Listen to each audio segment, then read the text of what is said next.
नमस्कार। पॉलिटिक्स में आप सबों का स्वागत है। और आज हम जिस पॉलिटिक्स की चर्चा करने जा रहे हैं वो पॉलिटिक्स है कि टाइगर अभी भी जिंदा है। जी हां, और वो टाइगर कौन है जिसने सिर्फ अपनी उपस्थिति ही दर्ज नहीं कराई है, सामने वाले को एहसास करा दिया है कि अभी मैं जिंदा हूं और बिहार की राजनीति हमारे अनुसार चलेगी। जब तक हम इस जहां में हैं, बिहार की बादशाहत किसी दूसरे के हाथों में नहीं जा सकती है। आज नीतीश ने वो साबित कर दिया। 24 घंटे के इस क्लाइमेक्स में नीतीश ने जिस तरीके से बाजी पलटी है, कह सकते हैं कि नीतीश जैसा कोई दूजा नहीं। बिहार की राजनीति में कोई दूसरा चाणक्य नहीं, या यूं कह सकते हैं कि ये नीतीश को कह सकते हैं कि ये बाजीगर है। ये मैं इसलिए कह रहा हूं कि वो तमाम सीटें जो चिराग के खाते में डाल दिया गया था, वो राजगीर हो, हिलसा हो, तारापुर हो, राजापाकर हो, तमाम गाय घाट हो, तमाम ऐसे सीटें हो जिन सीटों को लेकर बड़ी बड़ी बातें हो रही थी। धुमल सिंह की सीट हो, मांझी हो, सब जितनी भी सीटें थी इस तरीके की सीट, सारी की सारी सीटें देने पर मजबूर कर दिया नीतीश कुमार ने। जो 9 सीटों पर नीतीश ने आपत्ति जताई थी, उसमें से 8 सीट इनको वापस कर दिया गया। और अब चिराग के सामने वो वैसा ही सीट है जहां उनको सीधे तौर पर आरजेडी से मुकाबला करना है। चाहे वो मनेर का सीट हो, चाहे वो राघवपुर का सीट हो, इस तरीके की कई सीटें हैं जिन सीटों पर सीधे तौर पर उनको आरजेडी से फाइट करना है। आरजेडी का जो महत्वपूर्ण मजबूत सीट है, उन सीटों पर अब चिराग को 2-2 हाथ करना है। पता है ना, कहावत, गए थे 26 बनने, दुब्बे बन के लौट आए। दिल्ली में बैठकर हनुमान बनने चले थे और सोचे थे कि हम दिल्ली से ही बिहार की राजनीति साथ देंगे। तो उन्हें ये हमें लगता है कि उनको वो राजनीतिक नजरिया वो समझ नहीं रहा कि भाई अभी भी टाइगर जिंदा है। अब जो स्थिति है उसमें, उस स्थिति में यह साफ हो गया है कि इस बार चलेगी तो सिर्फ और सिर्फ नीतीश की। वैसे पॉलिटिक्स के जानकार का कहना है, या ये फिर संघ और बीजेपी का ये चरित्र भी है कि ये जो राजनीति आज उन्होंने 24 घंटे पहले किया, वो उनका चरित्र भी है। वो कोशिश करते हैं कि जो करना है ना, उस पर पहले टेस्ट करो किस तरीके की प्रतिक्रिया आती है। ये संघ का भी काम करने का तरीका है।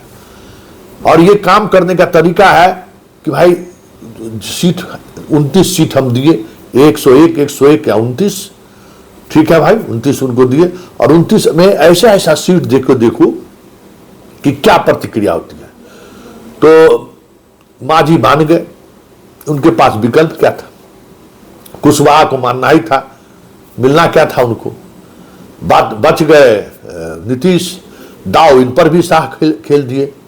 और वो दाव कितना उलट पड़ा कि आज 4 बार शाह बात करने की कोशिश की, नीतीश से बात नहीं हुई। अंत में प्रधानमंत्री खुद बात किए और उसके बाद फिर बात पटरी पर आई है। ये तमाम ऐसी सीटें थी जो सीटें श्योर शॉट सीट मानी जाती थी, और वो सीटें एक रणनीति के तहत चिराग को दे दिया गया था। चिराग बल्ले बल्ले थे कि भाई हमें वो ये सीट मिल गए, अब हमें क्या है, हम तो अपने तरीके से चीजें, क्योंकि कहीं कहीं ये उस रणनीति का हिस्सा था जिस रणनीति के तहत नीतीश को चुनाव से पहले ही, मतलब कि आपकी हैसियत जताने की कोशिश थी कि चिराग को ऐसी सीट दे दो जो स्ट्राइक रेट 25-24 आ जाए, उसके बाद नीतीश को निपटाने में कोई दिक्कत नहीं होगी। दूसरी उनकी कोशिश थी कि समता पार्टी वाले जो लोग हैं, जो नीतीश के वफादार हैं, ऐसे वफादार लोगों को थोड़ा साइड किया जाए। नए लोगों को टिकट पे ज्यादा ध्यान केंद्रित कराने की कोशिश भूजा पार्टी के द्वारा हुआ, वो भी उसमें भी विफल रहे। नीतीश खुद कमान संभाले, और अब जितने विनय चौधरी जी को, अजय चौधरी जी को बेनीपुर से टिकट दे दिया गया, मतलब जितने खास नीतीश कुमार के थे, मुखिया को टिकट यहाँ से आपको अपने नालंदा से उन्होंने दे दिया। सब वो सीटें, जो सीटें कह सकते हैं कि हासिल करके नीतीश को अंगूठा दिखाने की रणनीति बना रहे थे चिराग, कहिए तो औंठा दोनों काट लिया नीतीश कुमार ने। अब देखना दिलचस्प होगा कि हनुमान अब करते क्या है। देखिए, बिहार की सियासत में जो काम रामविलास पासवान नहीं कर पाए, वो काम चिराग करने चले थे, और वो भी नीतीश और लालू के रहते हुए। ये पूरी स्क्रिप्ट जो चीजें सामने आई, रात में अफवाह फैला या रात में ये खबर फैलाई गई कि संजय यादव की मुलाकात हुई है और उसके बाद कांग्रेस से बात हुई है नीतीश की, कई तरह की खबरें चली ना।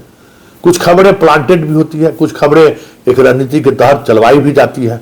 जैसे 243 की बात खबर हमने ही चलाई थी, वो भी एक कहीं न कहीं एक नैरेटिव था जिसको जदयू साधना चाहती थी, और हम लोगों तक वो खबर पहुंचाई। ये जैसे ही एक बात समझ लीजिए, बिहार की राजनीति में कभी ये नहीं नीतीश चाहेंगे कि लालू खत्म हो जाए, और कभी लालू नहीं चाहेंगे कि नीतीश खत्म हो जाए। जैसे ही यह बात हुई, खबर चली और बीजेपी की बेचैनी बढ़ गई कि आरजेडी से कहीं बातचीत तो नहीं शुरू हो गया है।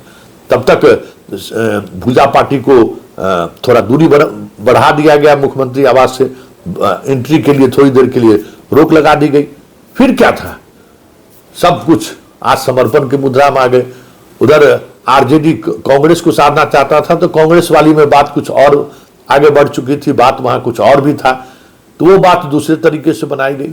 लेकिन एक बात जो साफ दिखा कि आज की तारीख में भले नीतीश कुमार को लेकर कई तरह की चर्चाएं हो रही है, मानसिक तौर पर नीतीश सही नहीं है, नीतीश में अब वो पहले वाली क्षमता नहीं रही, जो हमें लगता है कि कम से कम चुनाव से पहले वो तमाम तरह के इस तरीके की जो भ्रांतियां थी, इस तरीके की जो बातें फैलाई जा रही थी, कम से कम ये बातें तो तय हो गई कि नहीं, झुकेगा नहीं, कभी नहीं। और ये इनका कह सकते हैं कि अंतिम समय में, चुनाव के टिकट बंटवारे के अंतिम समय में जिस तरीके से मजबूती के साथ नीतीश कुमार ने अपनी उपस्थिति दर्ज कराई है, जल्द देखिएगा किसी मंच से बीजेपी के प्रधानमंत्री या देश के प्रधानमंत्री